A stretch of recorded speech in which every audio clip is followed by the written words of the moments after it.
unmute our mics here and let's turn off this rock and roll music. All right, there should be a fader there, but there's not, because you know why? This is episode 44. Did I get that right? I have no clue. I don't either, and I think that's the one thing that he was like, dang, you got to get this right. It's episode 43. Episode 43 of the Sports Card Strategy Show. Obviously, this is Kendall, McKee. Paul Hickey is out of town. I think he's like just exploring Africa, I think.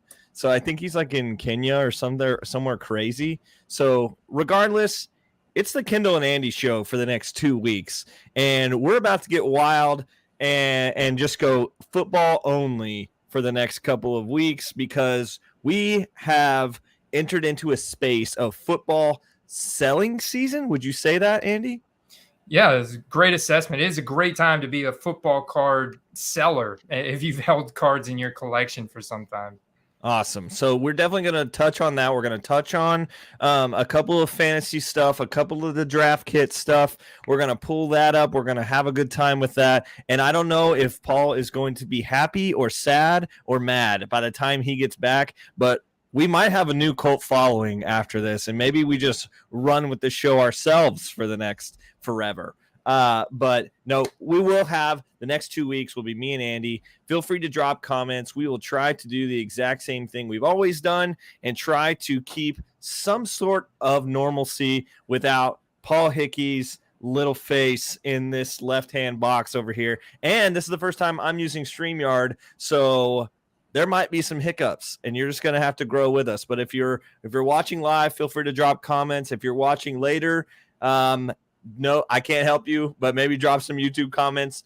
Also, if you guys are listening to this live, or you're listening to this on podcast, we're super glad you're here. And I don't want to go any further without recognizing some of the things that Paul asked me to say. For instance, if you guys are interested in any of the content that we are pushing at nooffseason.com, in the bottom right-hand corner of what we're doing here, you can save 20% by using nooffseason.com. We have a ton of stuff that's rolling out in the next couple of months. There we go, Andy. Nice. We got a couple of stuff rolling out of the next couple of months. Primarily right now, we have a draft kit that we are launching. We're super excited about this Dominator football draft kit that Andy has worked tirelessly on over the last couple of months. And here's a little sneak peek, a little nugget for you guys. We will be doing these for each sport coming out. I know Paul and I are going to work on a baseball one. We're going to work on a basketball one. I think that's primarily going to be Paul working on a basketball fantasy draft kit. But there is a intersection like none other in fantasy and sports cards, and we're trying to figure out what that looks like. All three of us have backgrounds in fantasy sports. You guys definitely are more professional than me and probably have more chips than I do, but we wanted you to go to nooffseason.com, use the code, it'll save you 20%. And we also don't want to go any further by saying the tools that we will use for today's evaluations of cards, the Gauntlet, and things like that have all come from the Market Movers app from Sports Card Investor. You can also go to Market Movers app and use No Off Season as well for your first month as $1. So it's definitely a great resource. They've put a lot of work into it. It keeps getting significantly better. So feel free to go there and get a little nugget from your No Off Season team. So without further ado, I brought it up briefly, but we're going to talk about the Dominator Fantasy Football Draft Kit first. Andy, why don't you give a little salesman pitch for this and what it meant to you to potentially put this together? Well, man, we've got rankings for all the top 300 players in your fantasy draft. We've also got a round-by-round strategy, depending on whether you're picking at the beginning, middle, or end of your draft, looking at optimal drafting strategy for single QB leagues, super flex, dynasty startup leagues, looking at half PPR, full PPR, no PPR, depending on the scoring format, the league setup, and all that kind of good stuff. We've got a strategy for you, including player bios for, I think, over 100 of the top players.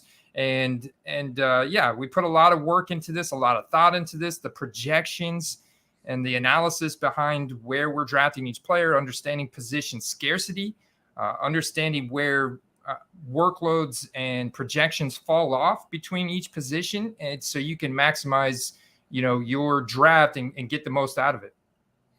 So I see that you have put on so for those of you that are aware, you can get a little snippet of it for free, but it is a $29.99 resource, and I'm telling you, it's worth it. There's a full-on spreadsheet of tons of data in here, and you can export it into Excel, CSV files, however you want to use it. But if there's position breakdowns, there's position ranks, projected fantasy points, auction potentially values, and then it's got some stats in there as well, so you're not having to be completely in the dark about some of those guys later in your rounds. If you're in round, 10, 12, something like that, and you're just trying to look for somebody, let Andy recommend somebody to you rather than you thinking that you know what you're doing. And because we don't spend as much time in the game and around the game as Andy does. So just trust Andy. Just trust him. And him and Paul worked on this together. I know that so it looks like you also have some mock drafts on here as well. So the video on YouTube that is on here that you get when you do the $29.99 pay for the draft kit, what are they getting specifically in the mock draft section? So, yeah, I do a full mock draft, 18-round mock draft, a single quarterback, half PPR league. It's a real money mock draft. And I go round by round and give you my strategy of where I feel that the athletic talent and the workloads drop off from position to position and where I'm targeting certain players. And this is arguably from the most difficult draft position. I think I draft from the number 6 spot, or it's like the number 6 or the number 8, but it's around that middle to back end of the first round type of section. And that's probably one of the hardest spots to draft from. So I talk about the beginning and the end, but I ultimately pick from the middle. And yeah, I talk about our tiers as I go through that as well, because the tiers are very important to understand. So that just gives you more flexibility. So if your league mates snipe a player that you're after, you don't all of a sudden go on tilt and you're like, oh crap, what do I do? And you just pick the guy that's on top of the rankings, not really knowing what to do because you're tilting. Well, I give you a tiered ranking system that'll show you guys that are comparable to the guy you were going after. So in case you miss him, then you can pivot and get a guy that has a similar talent profile and workload upside. And that'll help you build the best roster from any draft. Because all drafts are different. They're all living, breathing organisms, and they have to be approached differently. That's awesome. And of course, the guy that mows our property shows up right as we are trying to record a podcast. So I'm going to be in and out of muting. So if I am ever talking and you're like, Kendall, I can't hear you, can you just let me know before I get too far in the thought process?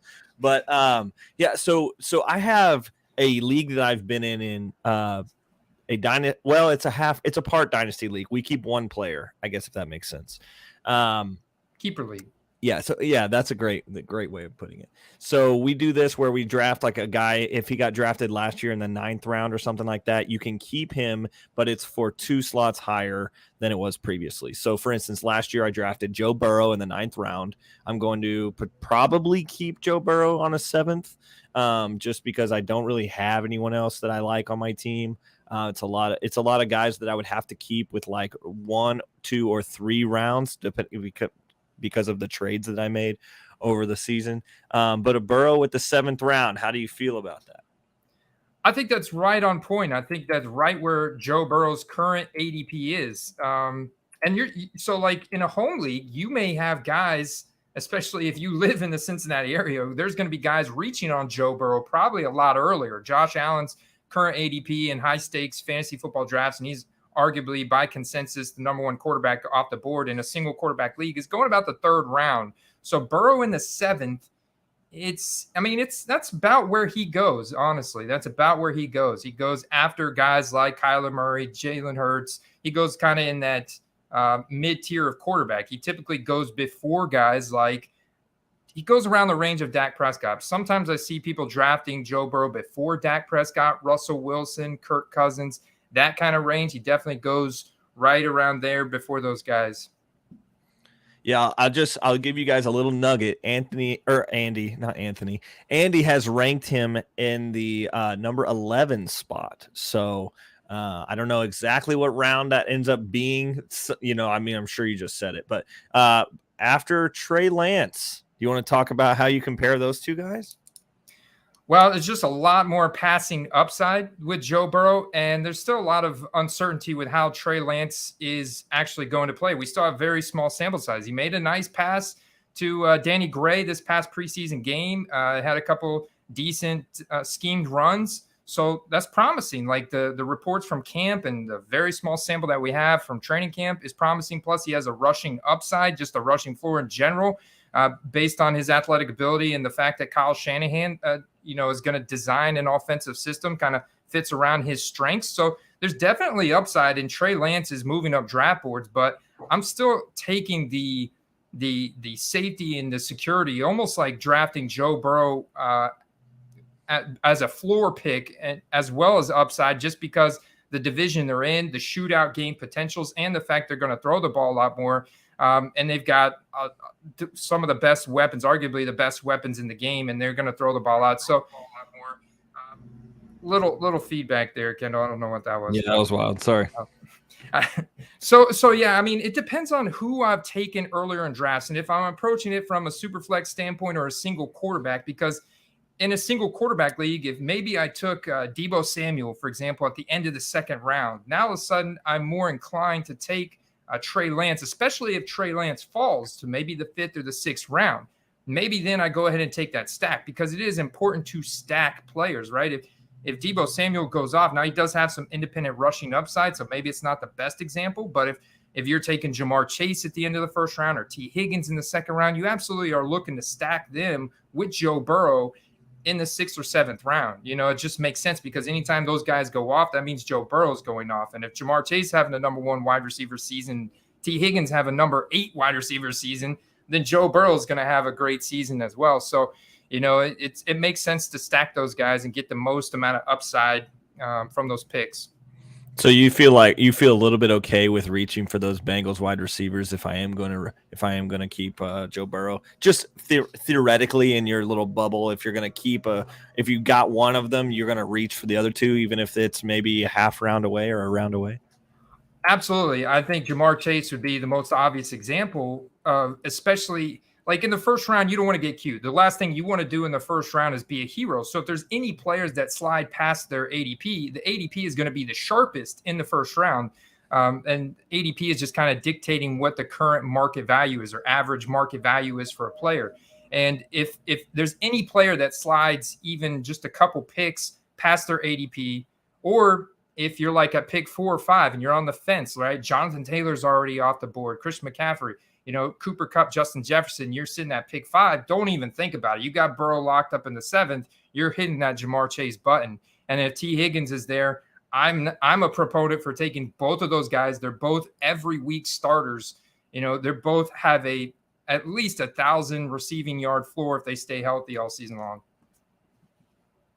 All right, so let me ask you this. The typical strategy that I've ran for the past, 5-ish years has been 2 RBs first 2 rounds, then a receiver RB until about the 6th or 7th round. Try to see if I can sneak into that top tier of tight ends right after the first couple of guys, or I guess maybe not top tier, but right after that top tier tight end. Last year, for instance, I got Kyle Pitts, I think, in like the 8th round. And then I draft a quarterback around between like 7 and 10. Would you say that is a meta that still needs to be used, or have I been wrong this whole time, or is there a different strategy that you would prefer?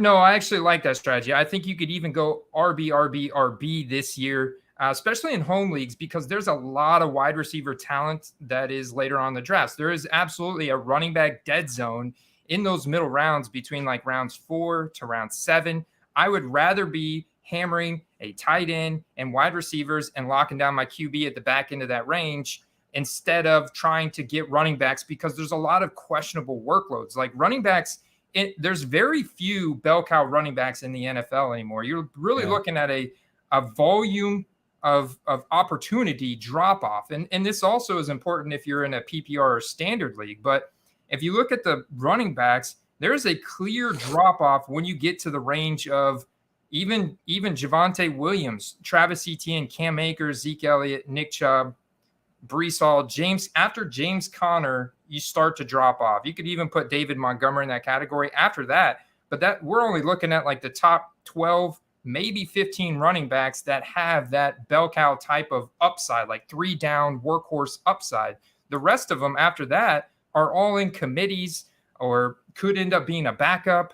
They're in split backfields, and maybe they don't even get a lot of the receiving work, or maybe they only get the receiving work. And so there's a lot of ambiguity there. There's not clear-cut workloads, and that's what we're looking for in running backs. We want clear-cut workloads and talent profile to execute that workload into a lot of fantasy points. And so when we look at that, man, it's really there's really 12 or 15 guys that offer that upside. The rest do not.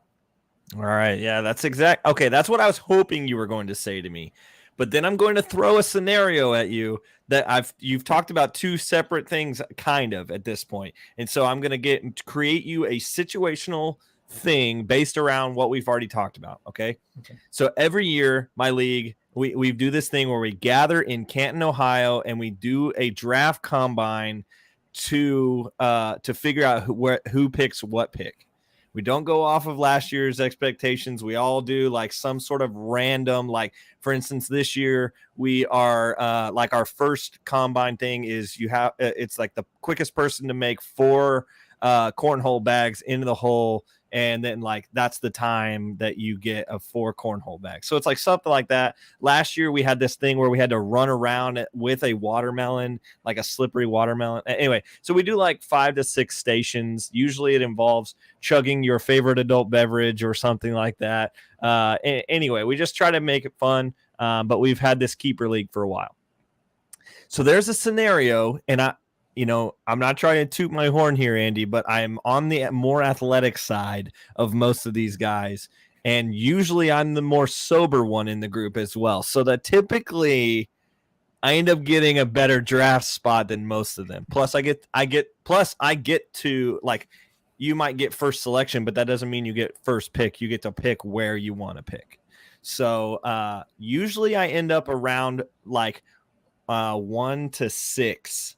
There was one year that I actually tried to strategically pick the 11th pick so I could be on that quick back turn and get but I didn't like doing it and I got, that's a different strategy that I don't want to do anymore. So I've heard that it drops off pretty drastically after the 5th round pick this year. Is that correct? Or after the 5th selection. What's your scoring format of your league? So we're full PPR. Okay, full PPR. Yeah, it absolutely does. Single quarterback. Full PPR. Yeah, it absolutely does. I mean, it really does fall off. Yeah, it falls off pretty quick, man. There's some interesting 2nd round guys. Like, you can start off wide receiver, and there's some few running backs in the 2nd round, like Aaron Jones and Saquon Barkley, that I really like there, that have 3 down workhorse upside with a good receiving profile. So here's the scenario I'm going to put you in. All right, let's say I get top of the draft. I get my selection of wherever I want to draft. My keeper is Joe Burrow in the 7th round. All right, so I'm missing a 7th round pick for Joey Burr, and do I go ahead and go for like that 3rd or 4th pick, or 5th, where I think Jamar Chase will end up getting sniped? I like it. Yeah, I like it. Let your league mates. Yeah, you can let your league mates get Jonathan Taylor, Christian McCaffrey. The only downside there is Christian McCaffrey. No other running back has had as many full PPR points as Christian McCaffrey has over the recent years. So if Christian McCaffrey is going to stay healthy all season long, then you absolutely want him. But he does have a higher fragility rating, and so obviously Jamar Chase a lot younger. He's got a very safe floor with Joe Burrow. So I like it, because if you get him in the 5th, then on the way back you can get a Saquon Barkley or an Aaron Jones or even an Alvin Kamara or Leonard Fournette. There's questions obviously around Kamara's suspension, if he's going to get one this year, or maybe it's going to get delayed till next year. But those are the kind of guys you can expect in round 2. So you could go wide receiver, running back, and then potentially get another running back in the third round, like a Travis Etienne, if he falls that far. It depends. Like, do you have any inkling of how your league mates have drafted? Are they pretty sharp, or have they been kind of more all over the place? For the most part, they're sharp. Then we have one guy that's an absolute wild card. Like one time he took Lamar Jackson in the first round, like pick 4 or something like that. And it happened to be the Lamar Jackson's MVP season. So I think he ended up doing fantastic. But at the same time, everybody was like, what are you doing? But we also did a one independent defensive player or IDP one year. And he took JJ Watt in the first round. So you just absolutely never know. Like you never know with one of the guys in our group. But for the most part, they're pretty sharp. So I actually wouldn't expect Travis Etienne to get to the third round probably. So just because they believe in the upside, they believe in Trevor Lawrence, that connection. They're sharp enough to know that it's not such a deep play as it was, 6 months ago. Yeah, so you may be able to get – I still like, just because you have Joe Burrow in the 7th, I absolutely think your strategy should be to get Jamar Chase somewhere in the middle of the first. You could go Chase. You could get a running back, and I absolutely would recommend getting one of those guys I mentioned in the second round. I wouldn't handcuff him with Mixon because then I think that's too much Bengals exposure, and there's just fewer pathways for Mixon to also get his 25 – I hate Mixon anyway, so it doesn't matter. There you go, man. That makes it easy. So I'd be looking at Aaron Jones, Saquon Barkley, even Javonte Williams or Leonard Fournette, just because there's massive upside with Javonte Williams on that offense. So, and then you have Travis Etienne that's also there, Ezekiel Elliott, Nick Chubb. I'm fine with those guys in the third round. So if possible, I would like for you to start wide receiver, running back, and then in the fourth round, then you can look at maybe another wide receiver. This is when I would target another wide receiver, maybe like a Mike Williams or a Keenan Allen, one of those guys on the Chargers. There's also, there's a lot of wide receiver. You could potentially get a Michael Pittman Jr. there. He may be gone already. You may be able to get like a DJ Moore. Allen Robinson is out there. So another high octane wide receiver, incredible talent that's going to have a safe floor with a lot of upside. And then in the fifth, now all of a sudden you could target a tight end, like a guy that's been slipping in drafts a lot is George Kittle, Darren Waller. There's ambiguity around their target shares with the new offensive look, but there's still very incredibly talented tight ends that have finished at the top of their positional categories for the last, few years. And I think they still present a lot of upside that people are going to regret not picking at their current ADP. Like they totally pay off at a 5th round ADP. And then you've got Joe Burrow. So 6th round, now you're coming back and maybe you're getting, if you missed on a Kittle or a Waller in the 5th round, which I don't think you will, you could come back in the 6th then and get like a Rashad Bateman or a Juju Smith-Schuster, who's another guy that may be moving up, but probably not moving up enough as he's definitely going to be the Chiefs' number 1 wide receiver, maybe a Gabriel Davis in that range. So you can see a trend there. I'm targeting like talented wide receivers where that would be, and talented tight ends where that would be a running back dead zone. You don't want to be picking like a David Montgomery in that range because the chances of them paying off at their current ADP is okay, but there's not a whole lot of upside there, right? The Bears offensive line, we already saw it Saturday. Fields already got sacked like 4 times or something. I can't remember the exact number, but he had a couple sacks and he was facing insurmountable pressure in the limited time we've already seen him. It's going to be rough. Like if anything, I'd go Darnell Mooney would be my pick, and then maybe Fields late if you've missed on a quarterback. Okay, cool. Well, I appreciate that. So I hope you guys got a little bit of value there. I hope you guys got some fantasy perspective.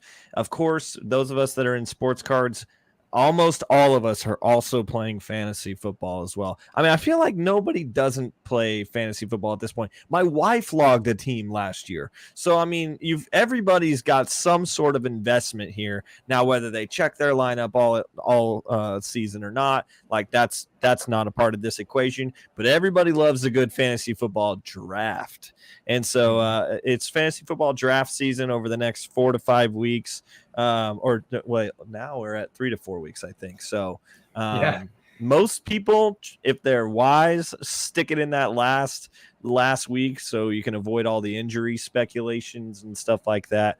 Obviously there's a lot of suspension talk this year, so go forth and prosper in fantasy drafting zones and fantasy drafting, and also football card selling season. So let's move on to our segments, since we've been able to talk about fantasy football quite a bit. I'm sure it'll come back at some level in this conversation, or at least football cards in general. But Andy, we love to we don't love to talk about it, but we have to talk about it. These are our L's of the week, my man. Did you have any L's of the week, or did you just fly high into football season and you're just loving life right now? Yeah, so an L for me is really like a hold, because I list all my cards via buy it now. So I have cards that I haven't sold for, a year and a half that I listed a year and a half ago. Prime example, I have like 4 or 5 Daniel Jones slabs that I haven't been able to move for the past year and a half, and I'm still holding them. So that was one of my biggest L's, and those, the reason why, like, they're not PSA 10s. They're more base cards. So I've got a couple optics, a prism that actually just cracked out of its slab because it was a PSA 8. And so I've got that one out. I feel like I'll have better success flipping that one raw, but at best, I'm probably looking to break even on his cards now. I'm very hesitant to say that he is going to actually have any decent performance, even with new head coach Brian Dable. So, yeah, I mean, he's going to really have to prove it out there during the regular NFL season to get collectors and investors hyped back up for his cards again. It's the writing's on the wall for him to become a backup after this year somewhere. And he has had some pretty ugly throws that have come out of training camp and mock practices. So, it was his first preseason appearance was decent. So, I mean, it's like, I don't know, but he is my L right now. I'd say he's one of my bigger L's. Who's the backup for him? Let me see. That's a good question. Honestly, the New York Giants. Is Tyrod? Oh, yeah, that's right. It is Tyrod Taylor. Yep, good call. Yeah, I thought there was Tyrod some Taylor. sort of like expert veteran back there. That was expert veteran. That's what I call somebody who's been a number 2 quarterback for a ton of time. But Tyrod, man, the reason I brought that up is because we use Sleeper. Do you use Sleeper? I do. So shout out to Sleeper. You should sponsor us. But anyway, they have like the recommended like trending people or whatever. Apparently Tyrod did pretty well this week in his preseason game. So I'd be scared. But yeah, I mean, and Tyrod does have a really good athletic profile, and he's definitely flashed before as a starter. I mean, if it wasn't for that doctor accidentally puncturing his lung that gave rise to Justin Herbert, and then he got wild story, right? What a wild story! And then he got injured again in week 2 with the Texans last year that gave rise to Davis Mills. So, Tyrod may over the course of an entire season be better than Daniel Jones, but he is 33 years old. That's like. So it's going to take, when you're that old, and we've already seen you a bunch in the NFL, right? It's going to take just that much more good performances and stringing wins together and stringing performances together to get collectors and investors excited and hyped up about your cards, enough to really drive the price up a significant amount. Yeah. Yeah, that's good. So my L of the week is can you hear that? Is that super loud? No, it's mostly blocked out. Oh, okay, good. So my L of the week is around a baseball player, obviously. Fernando Tatis Jr. getting hit with an 80-game PED suspension. Like, not only was he one of the top 5 players in the game, but then he's trying to rush it back for the Padres, who just went out and got Soto. Like from the Padres' perspective, they have Machado. They have a full-on pitching arsenal. They just got Soto. They think they're going all in. They're getting Tatis back in like 3 weeks probably to make a strong, healthy run at a World Series. And then this news comes out this week. He's got an 80-game suspension for steroid use or PEDs, whatever that looks like. And his excuse is it was a topical steroid cream for his ringworm that he got. First off, that's an L for Tatis that he had to act like he had ringworm. Tatis and the Padres organization have had a very, very strange relationship over the past couple of years. He hurts himself. I think he was riding a motorcycle or something, and it just wild stuff has gone on.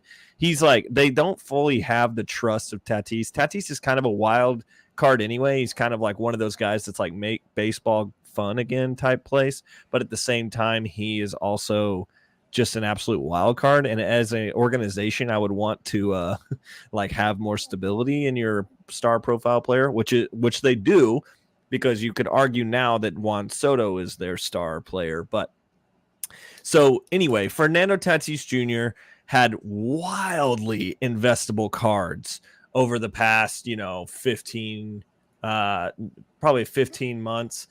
Even his Bowman set where he was coming out of was going for crazy money. And if you look at Tatis, now, if we look at his 2019, let's look at his base Bowman, or his most common card is the 2019 PSA 10 Chrome rookie. So it is down over the last 7 days. It is down 26%. So the 26% drop in 7 days, and over the last 30 days, I'm sure it's even larger than that. So it's kind of wild how you see this guy come on as just an absolute stud in the game, and then 25 minutes later, he's just almost worthless to own, and everybody is selling it. And interestingly enough, there's a guy on TikTok, Andy. I don't know if you're a TikToker, but there's a guy on TikTok that has a small following. His name is Charlie's Cards or something like that. He was documenting the fact that he put his out of 5 Fernando Tatis 9.5 up on auction on Golden 2 weeks ago. And he was hoping that it would get around the same money that Acuna got last year, which was $275,000. So his card goes for $40K, so much less. Obviously, this was 2 weeks ago, and he was just I can't believe this. I sent a card to an auction. We've talked even on this show about how people have gone to auction with cards and didn't get what they thought they were going to get with it, and were pretty disappointed. This guy is talking about that on TikTok. Then this news hits 5 days later, and he makes another TikTok. He's like, I'm grateful. I'm great. Can you, it went 40K, a week before it came out. Then it would have probably gone for maybe 10 to 15K, I would assume. After that. The high end of Tatis cards is low. But so that is, I'm not affected by that because I actually don't own any high end Tatis cards, which is good because he kind of rose so fast that I couldn't really get in on any of his cards. So I'm not personally affected, but I would say that's an L of the week for the hobby in general. When one of the biggest cards or the biggest players in a sport all of a sudden has a massive PR hit on him. So.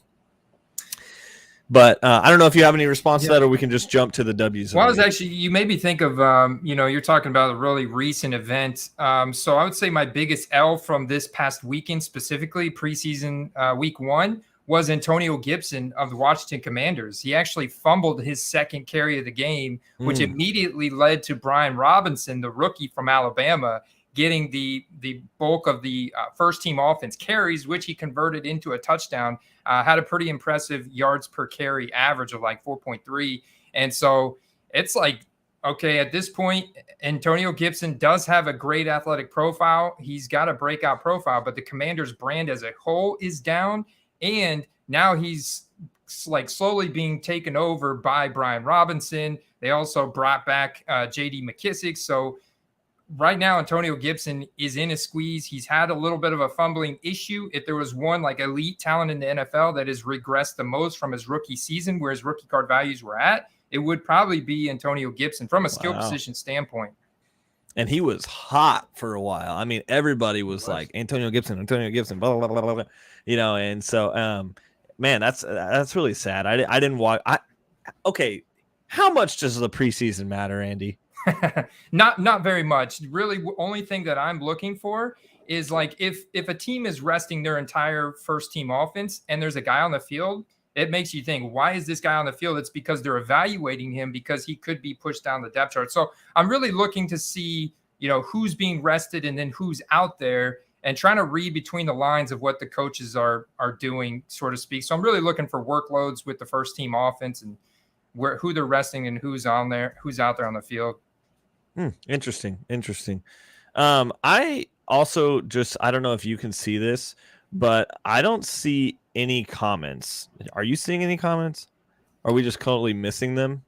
I don't see any comments. Okay. All right. I mean, I'm okay if nobody's commented. I just didn't want to be missing people's comments. This is the first time I've looked at it from this point of view. So if you are out there, feel free to put a comment just to see if it's working, but feel free to also just enjoy football talk with Andy. So yeah, I've watched some of the I actually put a bet down on a preseason game. No, it's just me. Modern Crime and Cards. We love you anyway. There we go.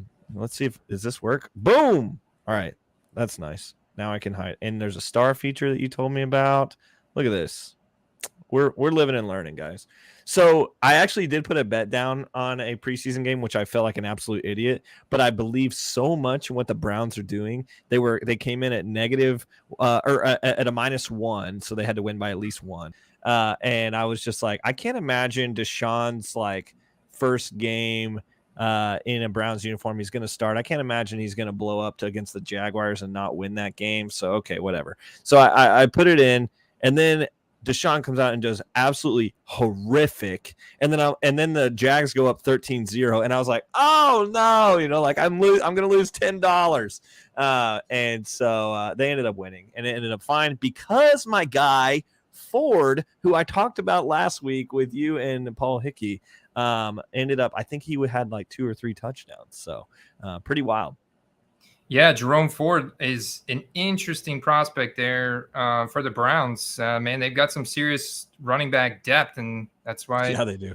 I mean, they're looking at Kareem Hunt as an expendable asset. But yeah, Deshaun Watson, not a great start there, which it's just weird that he was on the field anyways. So it's kind of awkward. And yeah, I couldn't read much into that, but definitely. I wanted to think that the Browns were just like, hey, man, we believe in you. So we're just going to put you out there right now, and then Jacoby's going to start the rest of the 3 games. I don't know what's going on. I love the Browns. I'm still curious about what's going on right here, but we don't have to talk about that, because let's jump to W's of the week. What was the best move of the week for you?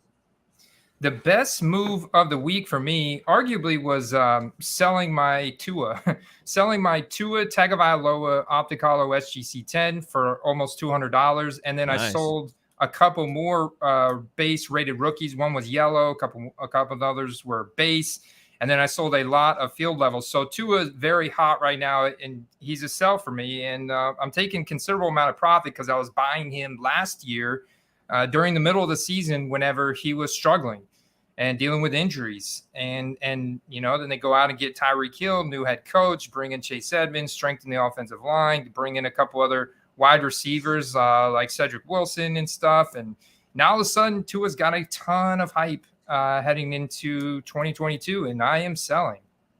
All right. I got some absolute bathwater in 2019, I think, with Tua. I invested hard in Tua, and then he came out, and I think whatever season, I don't remember exactly what season, because the last 5 years have been super wild, and just generally for all of us. I don't remember what season it was, but I lost a ton of money on Tua, and just had to sell for like fractions of what he was worth. And that's when I decided I'm not going to buy football cards anymore, because I was like, I don't know what I'm doing. So you would have just held those, man, for a couple more years. Yeah, for just a couple more years. The way I was looking at it, I was like, dude, I don't know if he'll ever play again. There was a period of time where the Dolphins were in shambles. Plus, a little update, I have gotten rid of some of those Dolphins players on my other Dynasty League. I don't know if you remember talking to me about that, where I ended up having 8 rostered.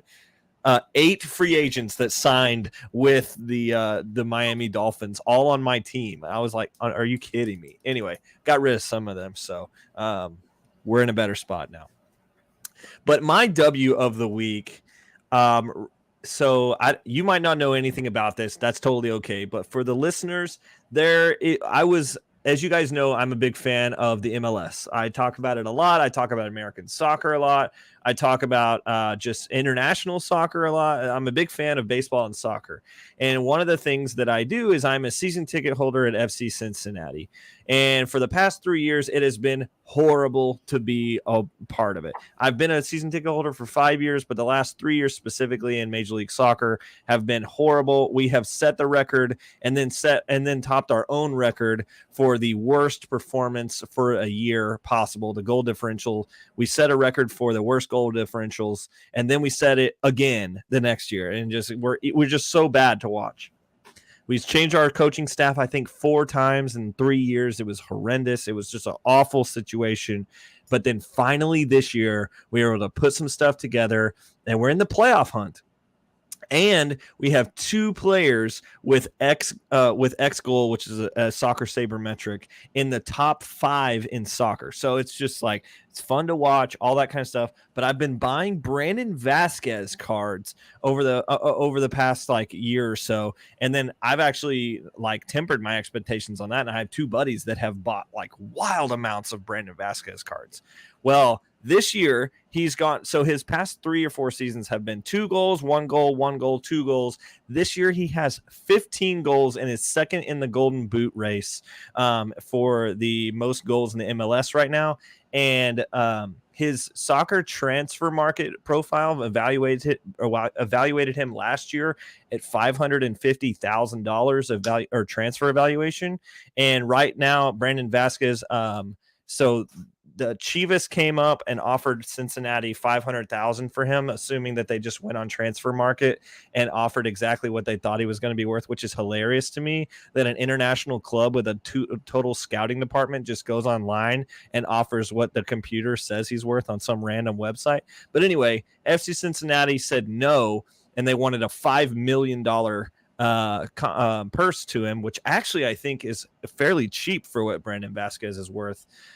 Because if you look at the likes of Daryl DK or something like that, DK scored less goals, was younger, but was less effective per goal and per game. And he got $10 million from West Brom from Orlando City. So FC Cincinnati is sitting on a gold mine here with Brandon Vasquez, and now it is in fact heard that he is being pursued by Leeds United in the Premier League, who already has an American coach and 2 U.S. men's national team players in their starting 11. So Brandon Vasquez fixing to probably get the start for the national team at the World Cup, and he's going to be a striker there. And his cards, like 2 months ago, were $20 for out of 25 chrome. So now those cards are selling for like $250 a piece. So quite the X factor on a guy. So that's my win of the week is Brandon Vasquez from FC Cincinnati. My home team player is having quite a spike in card values. And interestingly enough, Andy doesn't have any autos out there. So his cards are like colored parallels. So it's unique that like a card like this out of 25 orange and this teal out of 99 are, interestingly enough, like some of his really or 299 are some of his really desired cards because there's no autos out there. So interestingly enough, it's a wild situation with no autos out there, or at least like top certified autos. Obviously there's on card stuff out there, but so that's my win of the week is holding some Brandon Vasquez cards, and I'm not selling that until he gets onto the World Cup roster. So confirmed on the World Cup roster. Nice. I actually do have a hockey card that I sold on comc.com. I've held it virtually. It looks like I purchased this back in 2020, and I've held this Nikita Kucherov Panini Rookie Anthology score update that I got for $4.50, and I just sold it for $20. Hey! So I think you might have beat inflation. That's what I always think about is like, okay, how many years am I going to have to hold this? Would I just be better like holding $4? So, but anyway, I didn't know you were into hockey cards. Well, living here in Tampa, I bought some basketball and some hockey cards when I first got back into the hobby in the summer of 2020. And I put a couple $100 on ComC and was working with my buddy Brad. And he was like, we were going through the major sports and talking about how good the Lightning was. So, yeah, I bought some Nikita Kucherov cards at the time. Yeah, the Lightning have been pretty incredible over the past couple of years. Looks like we got some comments rolling in, and one of them actually about Cincinnati. Brandon Vasquez is Cincinnati MLS GOAT. So modern crime cards, that's what I'm talking about. Hope you have some Brandon Vasquez as well. Master Flipper. So we also have a guy that I actually thought about this earlier today. And I wanted to ask you this question, so I'm glad that Anoni or whatever your name is. I'm sure it's Anon because that would make more sense. But Anon asks, Kyle Trask looking sharp for the Bucks. Trask cards are still cheap. Okay, Andy, this is highly controversial because obviously you love you're down there in South Florida. I'm pretty sure Bucks are your team, right? So are you a Brady guy? I'm assuming you are. Oh, yeah. Okay. He's been our savior from the Jameis Winston days. That's fair. Now, do you think Kyle Trask is around when the handoff happens? Man, we still have Blaine Gabbert on the roster, and Blaine Gabbert's a veteran, and Blaine Gabbert, has been playing a lot better. Reports from camp are better.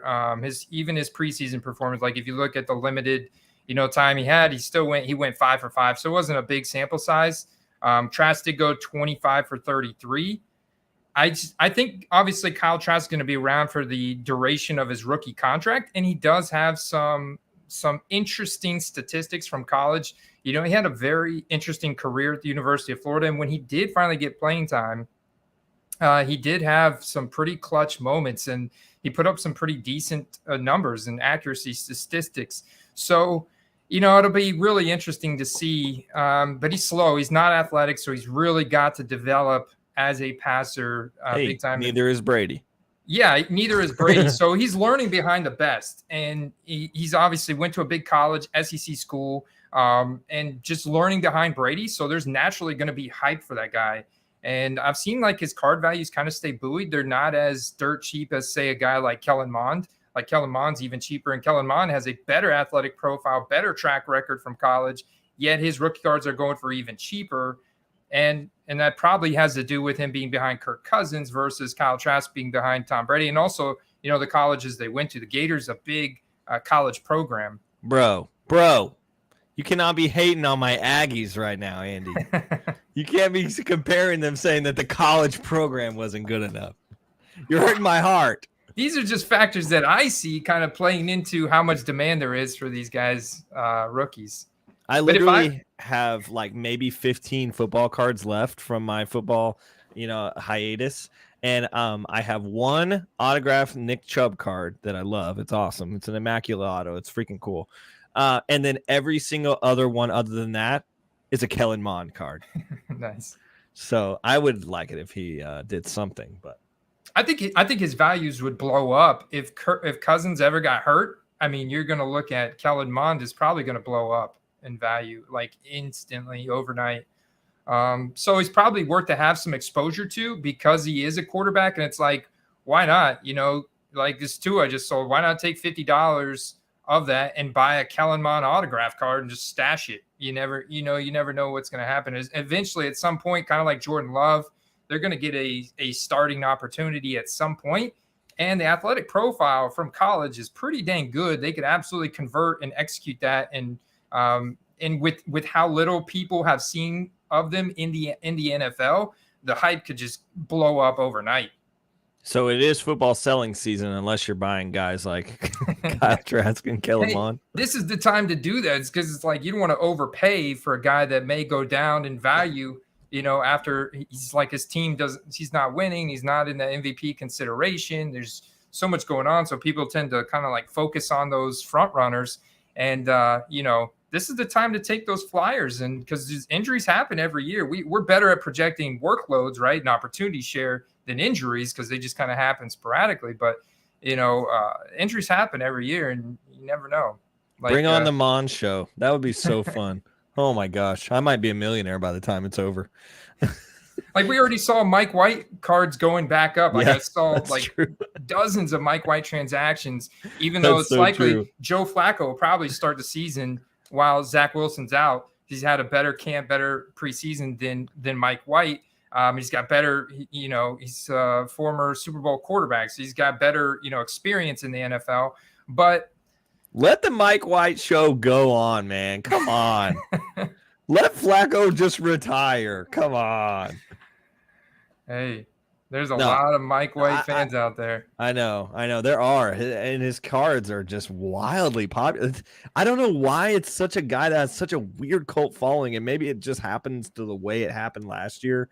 But geez, you even mentioned Mike White. He sniffs the field for the Jets, and people are like dropping hundreds of dollars on his rookie tickets. Dude, they're like, Zach who? Mike White. Cougar hunting no longer. Jeez. Man, like the Jets fans are wild. This guy says, I've been liquidating everything but Patrick Mahomes. Well, it is football selling season, so hopefully you can buy back into other players after that. Mahomes is still, I like him. I still think he's good for the future. I'm not sure if he's quite Brady, like what everybody's narrative was, a couple of years ago. But we will remain to be seen what happens with him and Juju Smith-Schuster. I imagine Juju and his brother will have quite the TikToks going on. So you're going to be a very marketable team. We'll just put it that way. So buy of the week. Let's go ahead and jump to the buys of the week because this kind of involves a buy of the week. So buy of the week is our next segment on the show. Andy, who do you buying this week, my man? Oh man. So a lot of what I'm looking at right now is sleepers and guys that that are coming out, right? So one guy that I've invested quite a bit of money into on the very low, the end of last week was Zay Jones on the Jacksonville Jaguars, because this is a guy that has a lot of draft pedigree, second round pick. He also has a pretty impressive athletic profile. He got drafted to the Buffalo Bills, was kind of misused, had to deal with a little injury. And then, he got buried on the depth chart behind a bunch of guys, Cole Beasley, Stephon Diggs, and then he gets dealt to the Raiders. And he was also dealing with Josh Allen's rookie year, where Josh Allen really struggled with his deep ball. And that's what Zay Jones' kind of game is on the outside, X receiver, go and win deep. And so then he goes to the Raiders, and then he's buried on the depth chart there. They had Henry Ruggs and Brian Edwards and Darren Waller. And so there's a lot of moving pieces in there, and he didn't finally break out for the Raiders until the end of his contract with them. He was actually the highest performing Raiders wide receiver in their playoff game against the Cincinnati Bengals. And he had some other really clutch catches and stuff down the stretch. And that earned him a really nice, solid 2-year contract here with the Jaguars, part of them picking up all these skill position players. And he's already been breaking out all over the place with Trevor Lawrence. And if you're expecting Trevor Lawrence to take a big step in year 2, Zay Jones is going to be his number one receiver on the outside.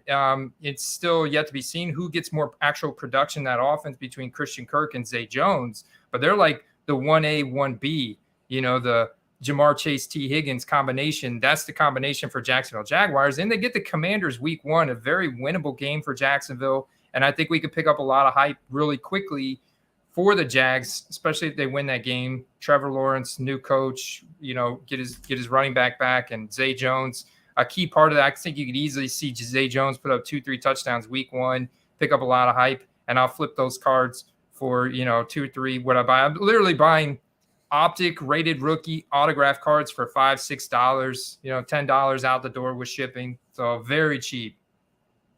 So you can also get a Christian Kirk rookie ticket for around $35 to $45 currently. Do you feel like that's a good flippable item as well? No, I feel like that's toward the higher end of a range. And now, unless it's numbered, like if that was numbered out of 99, I would take some flyers on it around 30 because I feel like I could flip it for 60 to 70 after a big week one.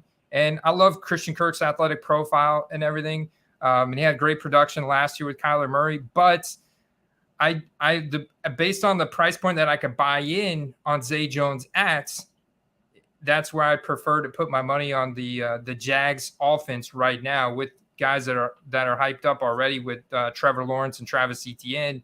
Yeah, that's where I put my money. I bought a silver prism rookie ticket auto Zay Jones for $10, and with shipping it was like 13 or 14 out the door. So that right there, now I can relist that for 40 to 50, and I know I'll have no problem selling that.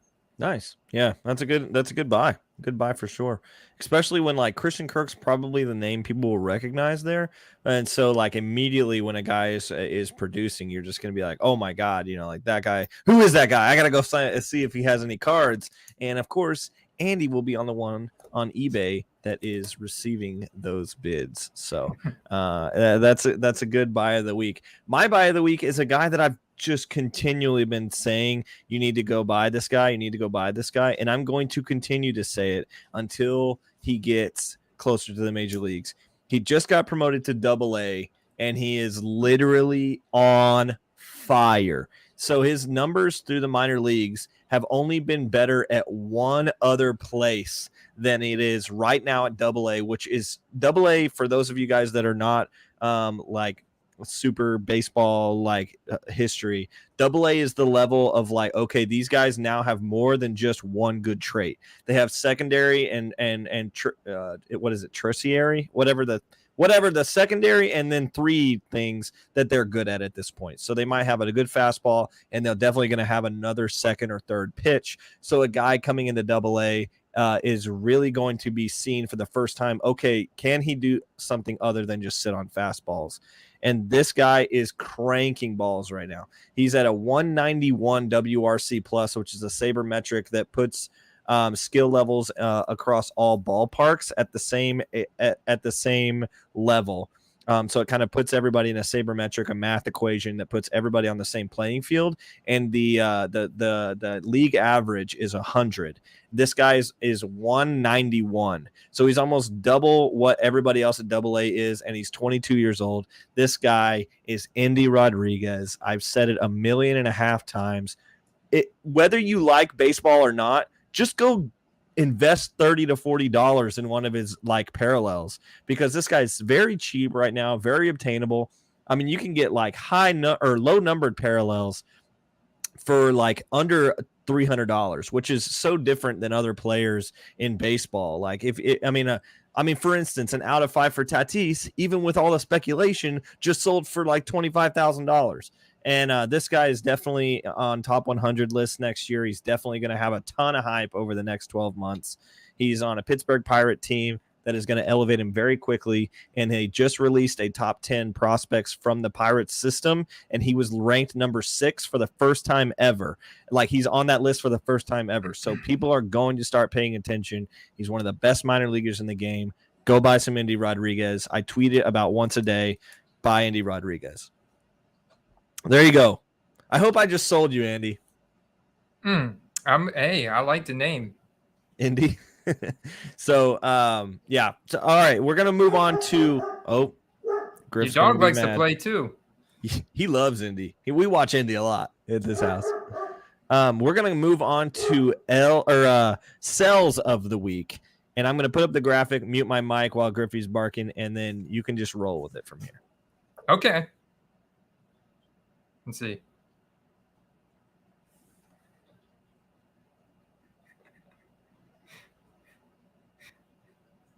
Who to sell? There you go. All right, guys. Who to sell? Yeah, who to sell? Who's the sell of the week, bro? There's a few guys, and I want to talk about rookies because there are some rookies that are seriously hyped up right now. Arguably the hottest rookie right now is Romeo Doubs on the Green Bay Packers. I mean, you could look at some of his Chronicles cards, non-numbered autograph cards selling for $100. These are, licensed from Panini, yes, but they're in college uniform. He went to a small school. And they're non-serial numbered, sticker autograph, don't even have a rookie card logo. That's how high the demand is right now for Romeo Doubs on the Green Bay Packers. Connected with Jordan Love on a nice touchdown in the preseason game last week. He's been having an incredible camp.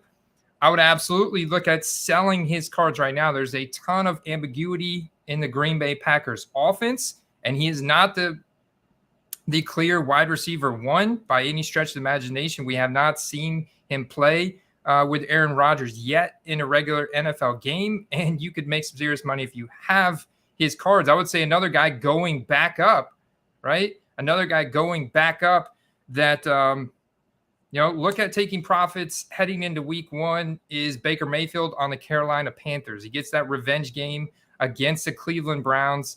It looks like he is going to win that starting job, although Sam Darnold did get the passing touchdown this past weekend. They both had solid kind of first series performances, but Baker, I think he's going to be, once he is named the clear starter, like be ready to sell your cards and take advantage of that, because I still think the Carolina Panthers are going to have a lot of difficulty getting anywhere in terms of like a playoff push this year.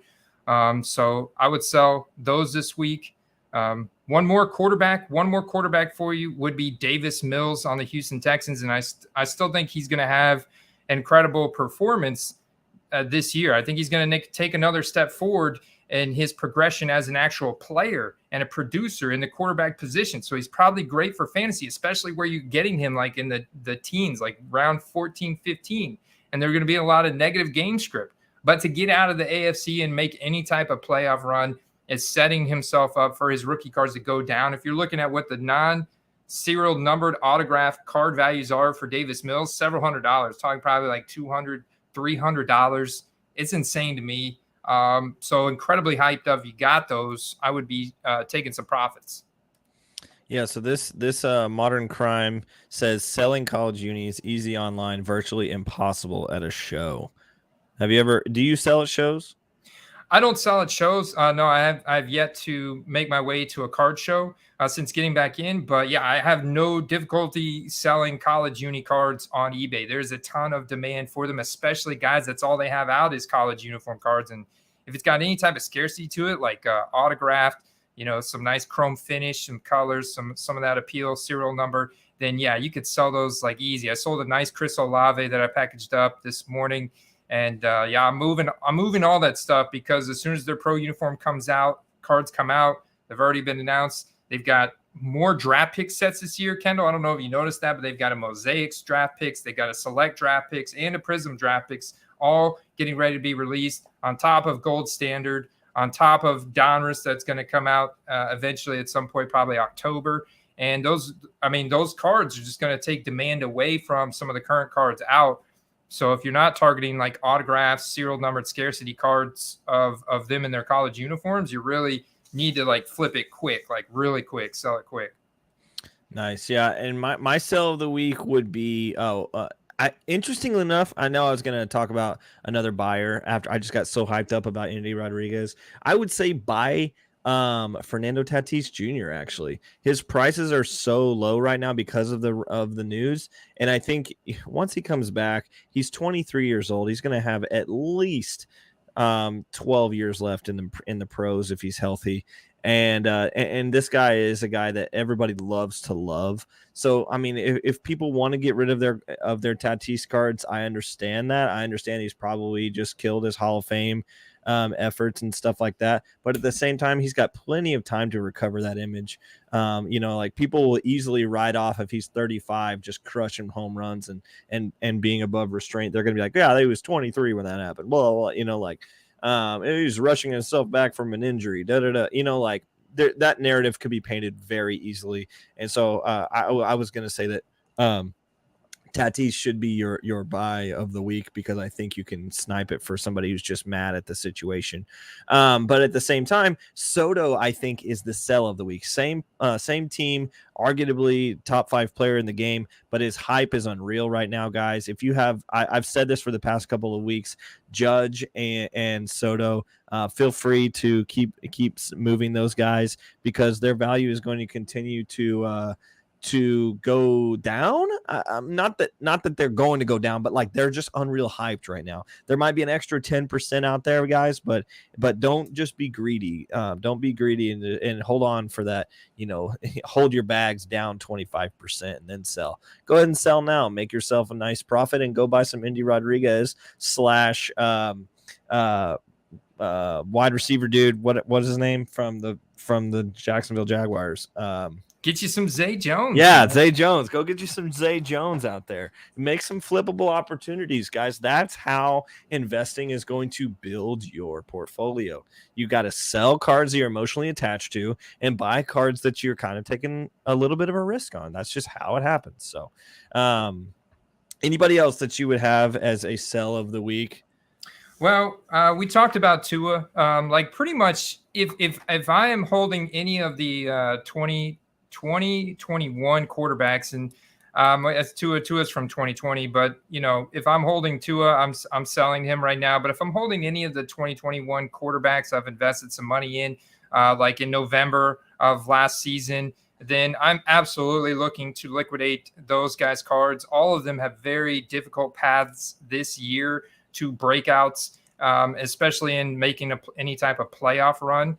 A lot of those guys are in the AFC, and the guys that are in the NFC, I still think are going to struggle. Probably the one that maybe has the best chance is Trey Lance, is because they still have such a great defense. They have great coaching, great supporting cast all the way around. So I know a lot of people out there are holding Trey Lance, and I just see how hyped up he is right now.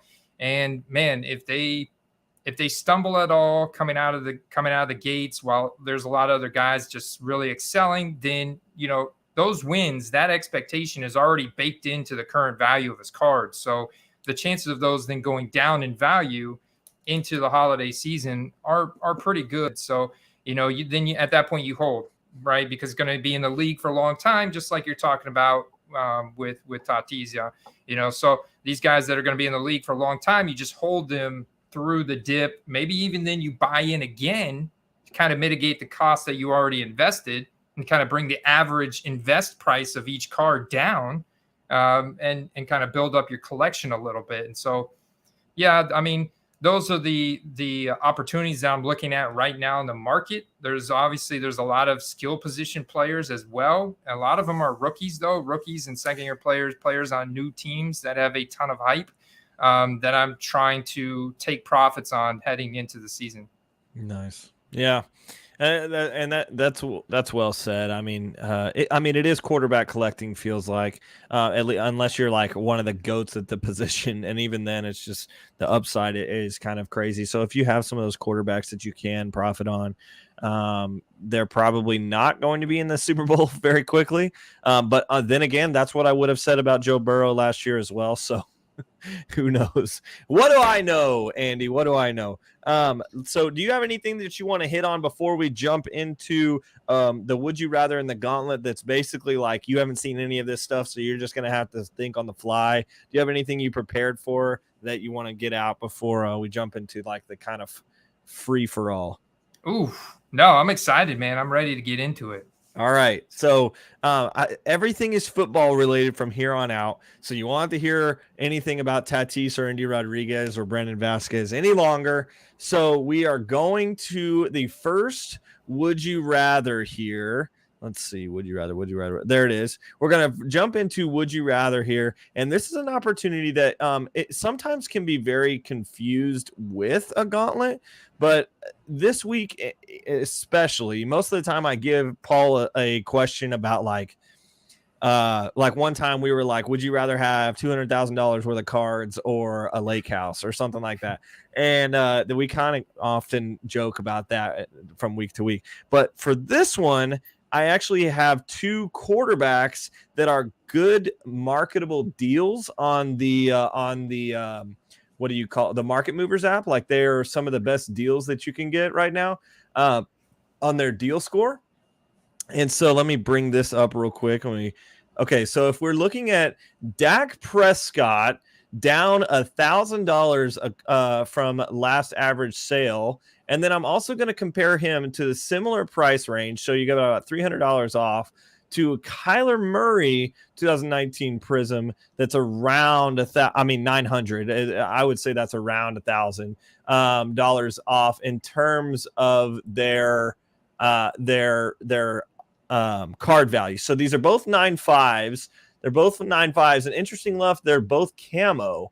One's 3,000, one's 2,800. Essentially, this is a situation where both of these guys are unique in the way of like their like the path to how they got to the NFL, and then like their storylines and all that kind of stuff. One of them is like had this big contract situation, and he's like the study hours of 4 hours or whatever. I don't know what your thoughts on that are, but in these two situations, would you rather, maybe not this exactly this card, but which one of these guys would you invest in if you had, $3,000 right now, assuming that you were going to sell this at some point this year? Which of these are you picking? Man, this is actually a really good one. Very difficult decision here because Kyler definitely has a better athletic profile. He's better athleticism, and the Cardinals play faster.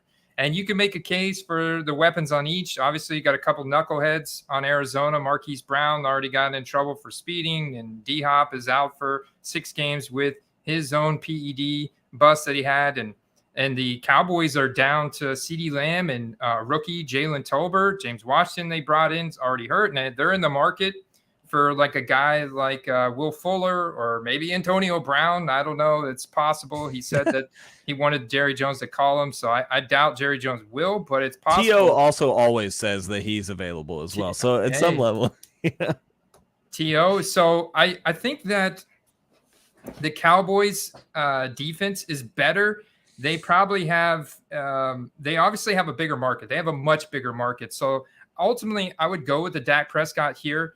I think that down the stretch, and it's not much. It's not much of any, but at this point, Cliff Kingsbury has become notorious for flaming out down the stretch and trying to revamp the offense as they're like heading down the stretch and trying to make a playoff push, only to make it worse and not set it up for Kyler Murray to succeed. And that's becoming a big trend. And now there's a lot of ambiguity and a lot of question marks. It's a very tumultuous team scenario with the clause that they put in his contract about studying film. And then obviously he publicly refuted that and was very upset about it. So they removed that. Now you got Marquise Brown being a knucklehead. You got D-Hop suspended.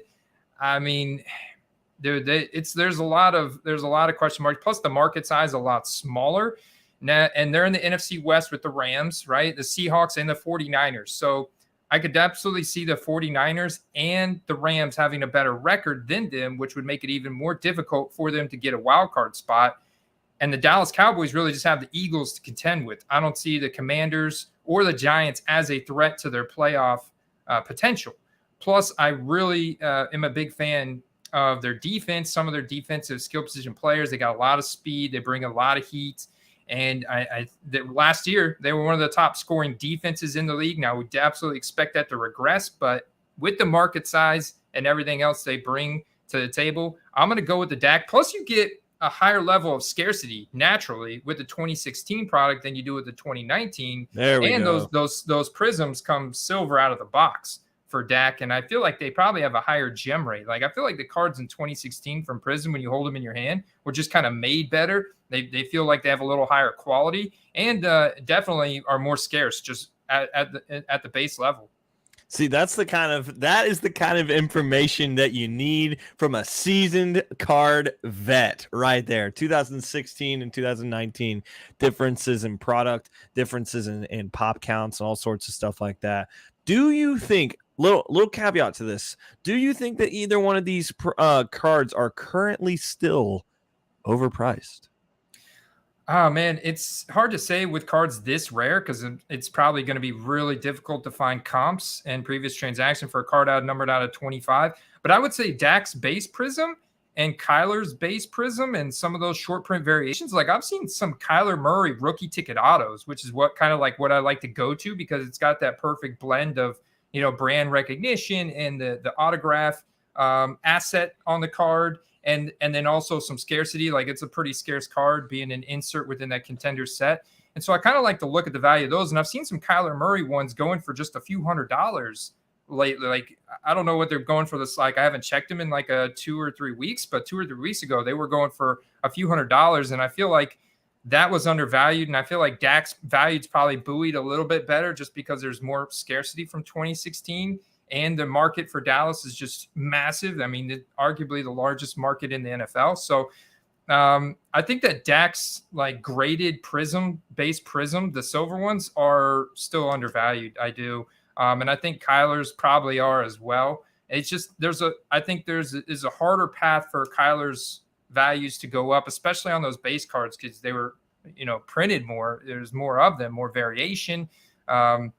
And a higher quantity printed, and it's nothing compared to 2020 or 2021, but still, it's more between 2016 and 2019. Plus, Kyler's the number 1 overall draft pick, and Dak's a 4th round draft pick. So you have right out of the draft, Panini's going to print a lot more cards for a number 1 overall draft pick than they are a 4th round draft pick. Yeah. And I mean, and Kyler's hype was unreal in college, and Mississippi State was not quite as hyped, even though he was compared to Tebow at the time and all sorts of stuff like that. So yeah, great insight, Paul Carl. We're happy that you're back. No problem, man. Thank you for jumping back in. Paul's not here today. It's just the Kendall Andy show. So we're talking a ton of football, but we're about to jump into do you have a would you rather for me first off? No, but I'll prepare one next week. You give me an idea. There's my guy. I didn't expect you to have one, but I just also didn't want to steamroll you either. It looks like most of the comments prefer Dak as well. But this guy says Tua and Kyler look tiny on the field. Yeah, I mean, most of us would look tiny on the field, to be fair. I think I'm actually the exact same size as Baker Mayfield. Like, I think I weigh and am the exact same height as Baker Mayfield. And so I can look at him on the field and I'm like, all right, I'm not going to make it. Do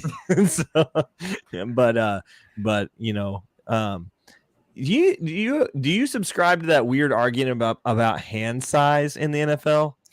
I definitely think it has an impact. And I've read articles where people say it doesn't, but I've seen instances where it's led to more fumbling. Like, I mean, I used to love Sean King growing up, and he was always pegged as a guy who had little hands. And I do think when the weather is inclement and you start getting rain and stuff, there's a reason why Kenny Pickett wears 2 gloves, to help him better grip the ball because he has that first percentile hand size. I do think there's a certain point at which you have more difficulty, one, just gripping the ball, and also like adding additional spin. You probably have to grip it further to the back, which has a higher percentage of that ball slipping out of your hands. So I think that's why he wears 2 gloves. And I'm wondering like how much the gloves negate the fact that he has smaller hands. I haven't seen it being a big issue yet for him, but when you're in a real NFL game and a win is on the line, that's a different scenario. We'll see. Do you think he starts this year? No. I mean, Mason Rudolph has had an incredible camp. I mean, Trubisky and Rudolph, I think, would have to tank. Right now, he's the QB3 on the depth chart, and he's looked like a rookie in camp. And he didn't look too bad in the preseason opener, but he's got a lot of growth. He's got a lot of developing to do, and Tomlin's not going to throw him out there to the wolves. So it's going to be Trubisky until Trubisky screws up bad enough to where it's costing them their season. Then I think they'll put Mason Rudolph out there because he's got the most experience with the team, and he's had a great camp thus far, and he can throw the ball. And George Pickens is an absolute monster. They get their offensive weapons are all healthy. I mean, they have a very explosive offense. It's just the offensive line's not that great, but that's where the mobility of a Trubisky or a Pickett will really, kind of help those guys. But no, I don't think he starts this year. Okay. Yeah, I mean, I had the opportunity to grab Rudolph in a dynasty league, and I was like, oh, I'm going to grab Rudolph off waivers just because I feel like he will start this year. And I'm not going to start him. It's a dual quarterback league. I'm not going to start him, but I will put Rudolph on the bench for me in case he ends up being the guy who starts in Pittsburgh all year. I don't think it's going to be pretty in Pittsburgh. I'll give you that. And I would rather have their running back situation than anyone else on the team. So, there's Kendall fantasy advice. Go with anybody in the Pittsburgh backfield before you go with, any other positions in Pittsburgh, I think. So, all right. So I have prepared a gauntlet for you. And as you guys know, typically it is me and Paul Hickey that do this gauntlet together. What we do here is, hey, look, it even says Paul Hickey and Kendall McKee of Wild Cards. Yeah, so, Paul was just leaving Andy out to dry here when he's making these slides. But when we put these together, these gauntlets, what we do is we're like, all right, we did this one time like on a whim, I think, and it's been a section for us that we've absolutely just like dove into every week. And it's a situation where we basically put this card against this card, and then this card against this card, and then this card against this card, and then see what you theoretically come out with. But Andy, the best gauntlet situations, and you've just done this with the Dak and the Kyler, get talked through. So what we really need to know is like your thought process behind who you're evaluating and why you're evaluating these cards. So what I did was I chose cards between $500 and $1,000. Given situations, we might have significant, like we might have minor details that are different. For instance, if you have one on the lower end, like a $500 card, and you have $1,000 card that's comparing them, we're going to give you two of the $500 cards to compare it to. But that probably won't be the situation in this specific gauntlet. So here we go. Are you ready to rumble, my friend? I'm ready, man. So ready. You have theoretically you have $1,000 here, and you're at a show, and these are the cards you're buying at the show. All right. These are the cards you have a situation to buy. So huge as it is, basically emulates you having bigger hands when you are using a smaller ball. I have that problem quite a bit, but I'm not the NFL person, so we'll just keep going because that was a crash joke, and we're just gonna go on to the gauntlet. All right, your first two cards. We have a $585 Upper Deck Tom Brady rookie card in an SGC 8.5. This is a strange rookie card from Brady, but because it's not the typical one you see, from what I understand. But he is technically in a Patriots logo here, even though most cards around this $500 that are graded are him in the Wolverines uniform. But here is a non-college uni Tom Brady star rookie, not and obviously Upper Deck, versus a PSA 10 Panini Tricolor Prism, which is much more common probably, of Lamar Jackson with a little bit cheaper of a price point. And I'm just going to go out and say, if you were at a show, you could probably get these cards for the same price. Yeah, and so I've got a $1,000 bankroll, right? Yes. So my you can't choose them both. Yeah. Okay. Yeah, because they're both, I think, solid deals. Because on one hand, you've got a PSA 10. It is numbered out of 199 rookie card. One of the most electric quarterbacks in the league that I think is going to have a big year with the Ravens. So that's appealing. But you've got the GOAT over here. And the grade is not so much of a concern. He is in the Patriots practice uniform here with the number 12, the Upper Deck Victory. Man, but see, the thing is here, Kendall, this $550, let's say on average between these two, that's just over half of my entire bankroll. So I've got to think about the gambling aspect of it. If I'm investing in Tom Brady, it's just as good as investing in a $550 piece of gold. So, especially with the guy still playing and with the guy poised to make one final Super Bowl run here with the Tampa Bay Bucks. I've got to go Brady. You got to go Brady here. I understand it. Let me also give you this. What if Brady comes out, lays a fat egg this season? Is his value going to go down? His value will go down short term as the Bucks are losing into the holiday season. His values will go down, but they'll be buoyed by the fact that he's the greatest of all time. For most people, I know some people are still have Peyton Manning and a couple other quarterbacks up there as their all-time. Those people great. Are nuts, by the way. But from a championship standpoint, Brady is the GOAT, clear GOAT, and so and a lot of statistics, but. I still would have to go. So you're saying, okay, I know for a fact right now he's going to tank this year? You've already made your pick. So like you can. I'm just asking you, do you think this card evaluation can go way down over? Like, do you think Brady's so where he is already that anything he does less than a Super Bowl is going to bring this value down? No, I don't think so. Not necessarily. No, because as the hobby continues to grow as a whole, Brady he's one of those complete enigmas who's, vintage and modern at the same time, to where, his cards are so rare. He's such a prolific Hall of Famer, but yet still playing at a high level. I don't think that that would go down a whole lot. It would dip a little bit. Maybe you find a deal on it for like $350, $400, but is it going to go down to $150, $200? I don't think so. No, I don't. Okay. So best case scenario for us as investors, Brady needs to go out there and lay a fat egg so that we can get in at the lowest price point, and then for the next 25 years we can just pull out loans against our Brady cards. What the ultimate situation would be is for Brady to stumble out of the gate. He's taken 10 days off here for personal reasons, probably just taking a little hiatus with the family before he really goes ham on the season.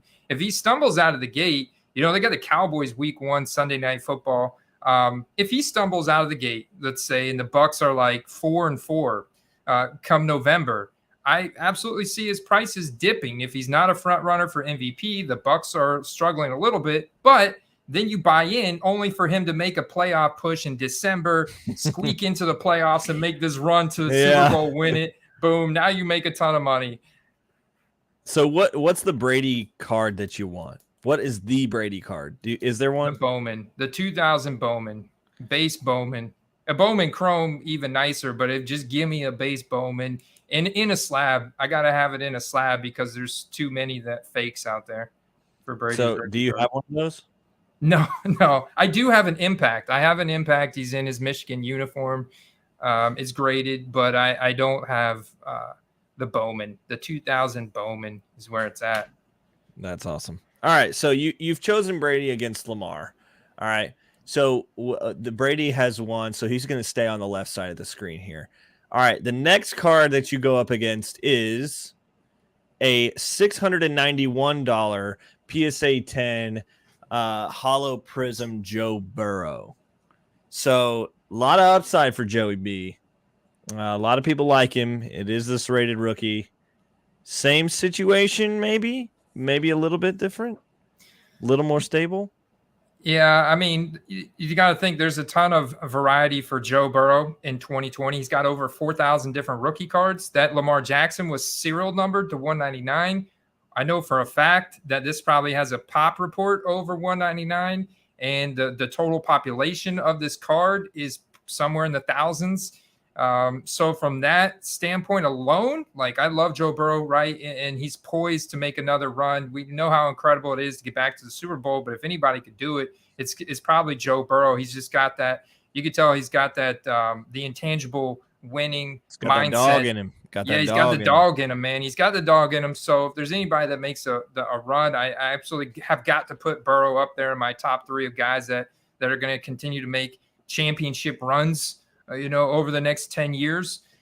So from that standpoint, it's very interesting as a PSA 10, but I'm going to have to stick with the GOAT here, Tom Brady. So, okay, let me put it to you this way. Would you put the Joe under the Lamar? I would for an investment right now, because I think there's a lot of success already baked into the current prices of Joe Burrow. And he would have to be a front runner for MVP through the first half of this season for those prices to continue to climb. Otherwise, I feel confident I could buy back in Joe Burrow, just like what happened last year. If you were to bought in the middle to end of November, then you were flipping Joe Burrow cards in the playoffs heading into the Super Bowl for an insane amount of profit. Nice. Well, good insight there. Good insight. Tom Brady remains. We have him against this card then. This one, I think this is going to... Oh, wait. That's not the one I was looking for. Let's see. This card here is the next one that I know. This is a card that is a similar parallel to one that I always see behind you. So, yep. Does this card mean something more to you? And it being an orange refractor PSA 10, does that change it? It's very nice. It's very iconic. Travis Kelce is definitely a future Hall of Famer. However, if you look at his numbers, he actually regressed from 2020 to 2021. And, he is 33. It's different being 33 as a quarterback than it is for a tight end. I still think, obviously he probably has a safe floor of a top 5 tight end and probably being a top 10 wide receiver just in general, if you look at his receiving numbers at the end of 2022. But I'm really uncertain if the Chiefs will be able to make as deep of a playoff push this year with how difficult the AFC has become and how many stacked rosters there are in the AFC. And I love the card. I think it's iconic. He's actually talked to Adam Lefkoe about this picture that he took in this card, from his premiere event, and he had the Under Armour shirt on and everything. So I love the card. I think it's iconic. I like the short print parallel. Got some color match there, kind of to the Chiefs. Great grade and everything. But I'm still sticking with the Brady here.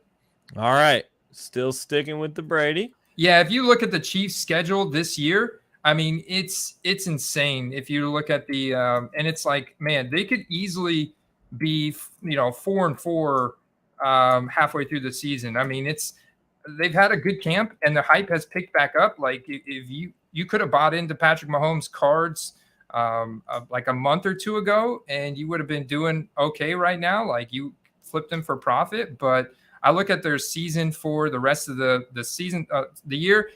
Arizona, Chargers, Colts, Bucks, Raiders, Buffalo, San Francisco, Tennessee. So you don't get an easy matchup for them until the Jacksonville Jaguars, and that's on November 13th. And so then they get the Chargers, Rams, Bengals, Broncos again, like 4 weeks in a row after that. So their schedule is incredibly difficult as well. So there's not a whole lot of room for error, on them like winning games. So I'm gonna have to stick with that Brady. All right, cool. Good analysis here. All right, we got another guy who is a Hall of Famer, and a lot of history with this guy. So this is a little bit different. It's a little bit more. It's probably in terms of a short print wise or pop count, I'm sure this is very slim. Don't have numbers for you, but talk us through this one. Yeah, and a 7 grade, I'm sure is great for a card from 1959. Did you strategically pick him out because he played for the Cleveland Browns? No. All these came off of all the. I kept him because of that, but all these come from a deals report for market. Okay. Yeah, man. 1959. It's hard because there is bias for me because I am a lifelong Tampa Bay fan, and so now I've become a big Brady fan now that he is on my team and he's still playing. So like I've got a 100% belief in his ability to take my team to another championship game this year. So from that standpoint, but this card is so iconic on the right. Like this is one of the grail cards of the entire hobby, and that's not Brady's main chase card. So, there are arguably very few safer investments than these two guys right here. And that Jim Brown card, specifically because there is no other variations of, there's like maybe one, right? Maybe one photo variation of that, like one different card, maybe that's it. Otherwise that is it. And the grade is pretty good. So if I was just going to be like, buy it and hold it for however long years, because at some point these two cards you're investing long-term for. Yeah. And see, that's the thing with Brady too. I mean, he's a quarterback. We understand that the demand that quarterbacks garner. He's also got all these championships, and there's not a person in this entire world virtually that you can ask that doesn't know who Tom Brady is or hasn't heard of Tom Brady. There are people that haven't heard of Jim Brown, you know? That's true. So, I mean, ultimately, I gotta stick with Brady. If I'm looking at this from a sports card and investment standpoint, I gotta stick with the Brady. Yeah. No, I like it. I just think these are that's a hard decision. That's a harder decision than the Travis Kelce. All right, this one is probably to me. I think it would be the hardest situation because of the positional eligibilities and stuff like that. All right, we got a PSA 5 Johnny Unitas, $650. There you go. What are you gonna do with this? Well, you know, if I pass on the Jim Brown, then I got to pass on the Johnny Unitas here for the Brady. But another super iconic card, another quarterback legend this time. So now you're actually pitting a vintage quarterback against the modern day GOAT and enigma that is Tom Brady. But man, and what's the grade on that? A 5 EX, man, just such a safe investment. I mean, probably if you looked at the chart, I mean, so the thing is, like, vintage cards typically will dip around the beginning of the season when all the focus is on the active players, the rookies, the players on new teams. And that's typically a good time to buy vintage football cards because everybody's distracted from that market. And there's people that need to send stuff to auction and make the money, and they're willing to take whatever market value gives them. So definitely something to look out for because, you know, vintage always comes back. I mean, it's kind of ebbs and flows with the hobby as a whole. And that card's always going to have value, like, to the end of time, you know. But so is the Brady, man. So is the Brady. So yeah, I mean, you're pretty much getting a vintage card on the left. Yeah. Yeah, you're getting the vintage. That's the thing. You're getting the vintage card of a guy that's still playing at the highest level. So how could you say no, you know? So it would have been Brady all day, every day, no matter who I put up here, probably. I'm starting to think so. Yeah. Yeah. Okay. That's good stuff. I thought maybe that for some reason I felt like when I was putting this together, so that's the end of the gauntlet here. But I thought whenever I was putting this together, I was like, I think I remember Andy not liking Brady that much. Like just being like one of those Bucs fans that's mad that he's there. Which is there's Bucs fans that are mad that he's here. Yeah, I think so. They wanted to build their own way, you know. I mean, maybe not. I don't know. How many Bucs fans do you think I know, Andy? No, I had one. Not too many. So I grew up in Texas, and I had one friend named Franklin in high school. This dude was weird, man. Like, he was a weirdo, but he was a massive Bucs fan, and he had the creamsicle jersey that he would wear every Friday in the fall because that was like him getting ready for game day. And his life revolved around the Tampa Bay Bucs, and he had his creamsicle Pirates, like with the old school Buccaneer logo on the shoulder, and he would wear that thing every single Friday during football season. So that is the only thing I have to compare you to, because I don't actually even know any other Bucs fans in Kentucky, you know. So there you go. Franklin's my brother from another mother. You and Franklin out there just enjoying Tom Brady. I love it, man. Franklin for sure. He was like a guy that was probably already rooting for Brady. Then he was like if the Bucs all of a sudden weren't going to make it to the playoffs, he also had a Patriots jersey that he would wear. You know, like one of those guys that just wants to root for somebody who wins. But this also, what's up, bro? You're finally here. I think we're on the downturn of what we're doing today, but good day. The show can start. Well, yeah. Usually he's here at the very beginning, but we're gonna snipe him at the very end, guys. This is typically in the time period where we go to a live Q&A for anybody that is in the chat. It looks like we have 10 viewers, 1 on Twitch and 9 on YouTube. So if you guys have any questions for us, me and Andy are more than welcome to answer any of those questions or all of those questions.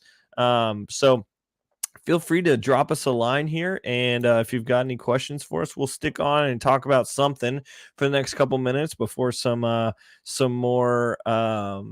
questions roll in. But this is an interesting conversation here. Bigger hands has to help in football, definitely does in basketball. The difference between using an NBA ball and a college ball or WNBA ball is huge. So yeah, I mean, yeah, that's a great point. Like I think. It was like a really big thing for us when we were in high school. We could finally palm a basketball for the first time. So palming a football was never an issue for me. I have fairly large hands, so I never had to worry about a football. But I also wasn't throwing an NFL regulation football, Andy. So did you play football? Yeah, I did. I did play football when I was a kid. I played up until the 9th grade when I was like late bloomer in terms of like getting my growth spurt. So when I was heading into 9th grade, the kids were way bigger than me, and man, I got knocked unconscious actually in scrimmage before the season started, heading into 9th grade, and I was like, I'm gonna go back to baseball because that baseball is where I played from like the age of 5 to 15. I played baseball every year as well, so. I went back to baseball because the kids were a lot bigger than me in football. And you grew up in Florida? Yeah. Man, I can't imagine how competitive that was. It was brutal. It was very competitive. And the 2-a-days get to prepare for these scrimmage games was like our preseason was intense, man. I mean, you were unbelievably sore. Yeah, we had 2 days. I've ever seen Friday Night Lights. That's pretty much what my high school was like. So we actually ended up playing Permian at one point. So which is what the movies were. Anyway, well, regardless, it was wild as well. I was 6 foot 190 pounds in 7th grade. So and then I never grew again. So in 7th grade, I was an absolute baller, Andy. You should have seen me out there. I was freaking taking checks. I'd have had an NIL deal as soon as I started in 7th grade. Just got back a PSA sub with a couple of Optic and Prism PSA 10 Mahomes and Josh Allen. Well, congratulations, first off. Yeah, man. Originally bought these a few years ago. Sell and take profits or hold? Great question.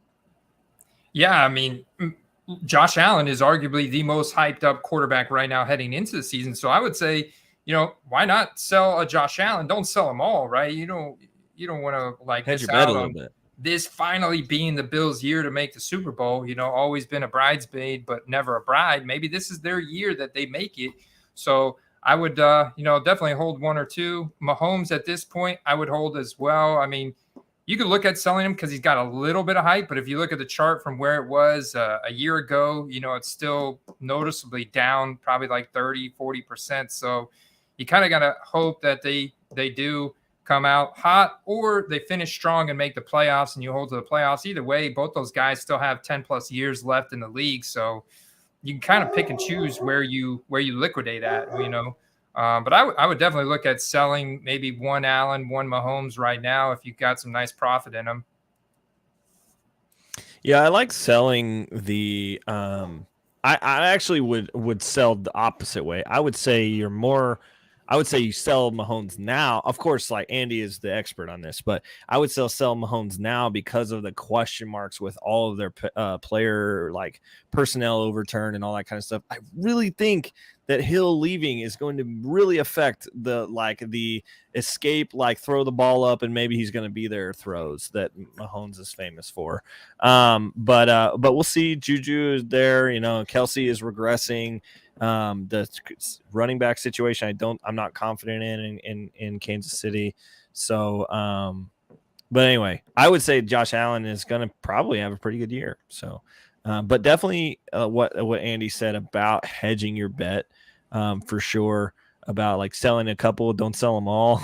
Like maybe Yeah. help, maybe sell one or two of them. If you had multiple, sell one or two and hold one or two, maybe Yeah. get enough for it that you get some money back and reinvest into somebody else, or Yeah. into your life. If there was one guy to sell now to only buy back in maybe in end of November at a low point would be Mahomes, because I mean, he still is Mahomes. Like, he just does things that no other quarterbacks can't do. So, I mean, if there's one guy that could make a push down the stretch, maybe their defense is a lot better than what we kind of think they are right now, especially just in the secondary, then because they are able to put quite a bit of pressure, man. Their linebackers, their D line, their edge rushers look good. So, if they do, make a push down stretch and make the playoffs because they've adapted. Andy Reid's an incredible play caller, incredible coach. So if they adapt and then that would be a good time to probably buy back into Mahomes towards the end of November for a playoff push. But I think Josh Allen, I mean, QB1 last 2 years in a row. I mean, it's hard to really bet against that guy now heading into really his third dominant year just in his prime. They put so much on that guy's shoulders, and their defense is really good, man. So they're primed. Like, they're in a smash spot to take away their division and make another deep playoff run. Absolutely. Love it. It doesn't look like we have any other questions here, unless you see one of these that you actually just want to talk through and talk about. But I have a question. Who succeeds in that Bills backfield this year? It's probably Devin Singletary, but it's definitely looks like it's gonna be a three-headed monster. Yeah, actually Zach Moss had a really nice run this past weekend, and he was actually splitting time with the second team offense between James Cook and Zach Moss. So Zach Moss is not dead yet. James Cook has not taken over any type of job there. He's very much in kind of like a redshirt freshman type of role right now, and he's going to have to earn his way to getting touches and high value touches and receiving looks. And they don't really run the ball a whole lot, anyways. They've got incredible receiving weapons and Josh Allen, so. It's probably Josh runs the ball too. Yeah, Josh runs the ball, man, just as good as arguably any quarterback. He's got a good rushing floor. Not as good as Lamar, but I mean, he's good. He's just big. He's just a big bruiser, man. It reminds me of like when Cam would steal touches at the goal line. I feel like Josh will continue to steal touches at the goal line. Yeah. That's absolutely a possibility. They put so much of that offense on his shoulders, and it's worked out the past 2 years. So yeah, I expect more of that this year. He fully earned my respect like 2 or maybe 3 seasons ago at this point, when he was in that playoff game. It was kind of rolling down to the edge, and he takes off and tries to jump over somebody and absolutely gets windmilled. I don't know if you're familiar with what I'm talking about. The guy took an absolute blow in the playoffs and just jumped right back up and ran back to the huddle. And I was like, all right, I'm a fan. All right. Yeah, like, he's a tough dude, man. Yeah. If the Browns are not in the playoffs, I'm a Bills Mafia. I'm just so on board with what he's doing out there. I think he's amazing. So, and the Browns could have had him, but we chose Baker instead. So that I'm a little bitter anyway. So, all right, man. Well, I don't have any more questions. Looks like Toa is nice and happy with our response. So the weekly guest is happy. We're happy. We're about 4 p.m. Any last words? Usually Paul gives me about 30 seconds to talk about anything I want, and it's kind of like my PTI or whatever, a little celebration at the end. If you've got anything, go for it. If you don't, we're signing off. Yeah, man. I'll just quick shameless plug for my channel, the Football Card Quest. I'll be live tomorrow night, and we're going to break down this preseason action. We're going to look at the games coming up and look at the Vegas odds and some guys that we're targeting right now. We typically go through like top 10 must-have guys for our collections with my good friend Steve.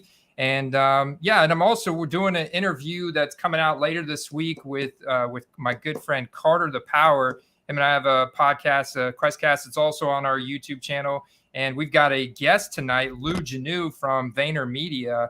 And he recently met up with Elijah Moore on the New York Jets and had his picture taken with him, got to meet him, held a black Onyx 1-of-1 autograph prism card of Elijah Moore. So we're recording that tonight, and that'll be out on YouTube later this week. So some really fun time for football fans and football cards, and really looking forward to next week's show as well.